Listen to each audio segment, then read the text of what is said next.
Pengertian teori belajar behavioristik.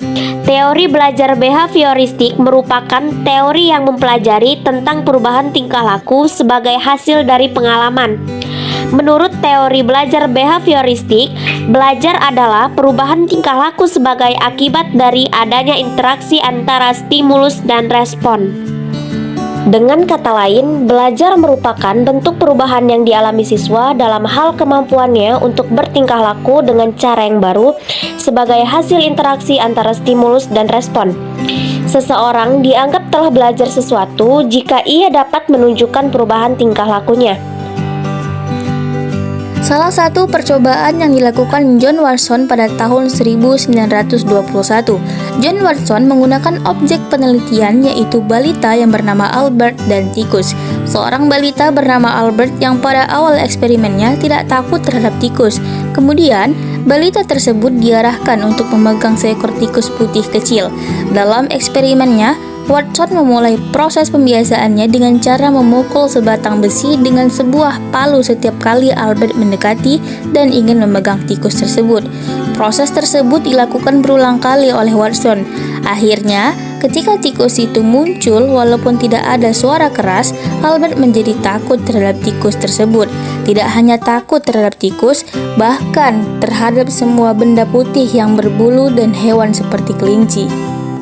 Dan inilah yang dikatakan dengan stimulus dan respon.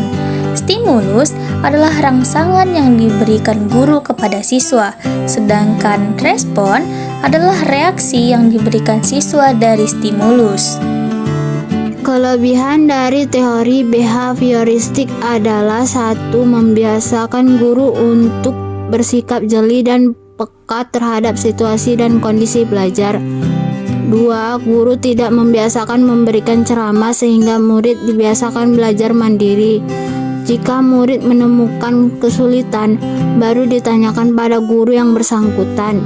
3. Mampu membentuk suatu perilaku yang diinginkan dengan mendapatkan pengakuan positif dan perilaku yang kurang sesuai mendapatkan penghargaan negatif yang didasari pada perilaku yang tampak. 4. Melalui pengulangan dan pelatihan yang berkesinambungan dapat mengoptimalkan bakat dan kecerdasan siswa yang sudah terbentuk sebelumnya.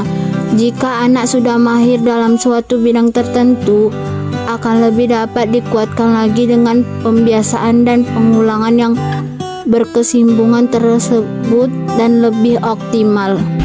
Kekurangan dari teori behavioristik adalah yang pertama, yaitu sebuah konsekuensi untuk menyusun bahan pelajaran dalam bentuk yang sudah siap. Yang kedua, tidak setiap pelajaran dapat menggunakan metode ini.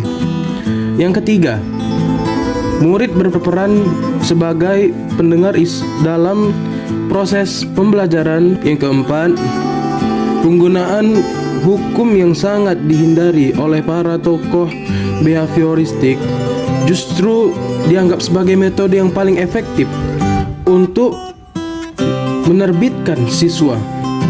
Aplikasi teori behavioristik terhadap pembelajaran siswa. Psikologi belajar yang sangat besar memengaruhi arah pengembangan teori dan praktek pendidikan dan pembelajaran hingga kini adalah aliran behavioristik.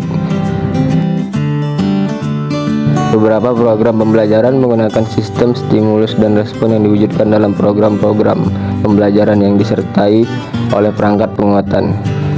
Aliran ini menekankan pada terbentuknya perilaku yang tampak sebagai hasil belajar.